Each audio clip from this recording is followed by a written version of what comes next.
Mayong adlaw.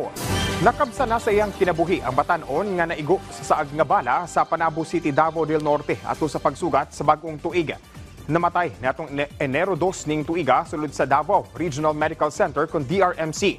Ang 19 anyos nga lalaki nga gihingan lang si Jade Sumambot, usa ka second-year college student nga residente sa barangay New Visayas.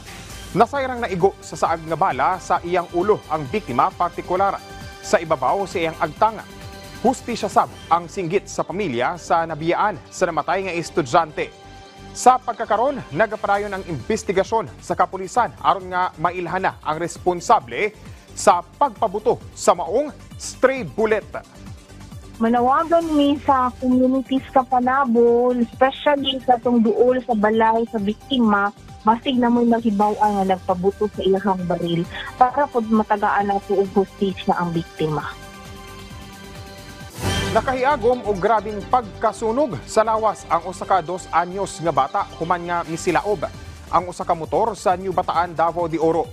Nahitabo kini sa Purok 7 sa crossing barangay Kamanlangan sa New Bataan netong Enero 2 ning tuiga. Kita sa video nga naapil sa pagkasunog ang bata. Busa daling nagkuha og tubig ang mga residente sa lugar. Nasayarang gisakay sa amahan sa tangke nga bahin ang iyang 2 anyos nga anak. Samtang nag-convoy og laing motor. Una pang gidala sa Davao de Oro Provincial Hospital sa Monte Vista ang bata apan girefer kini sa Southern Philippines Medical Center kon SPMC sa Davao City. Nakaiagom sumala og second-degree burn ang bata.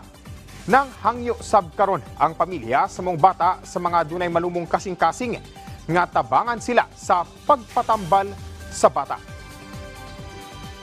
O mo kadto ang mga nagunang balita dinhi sa PTV Davao. Ako si Jay Lagang para sa Pambansang TV sa Bagong Pilipinas.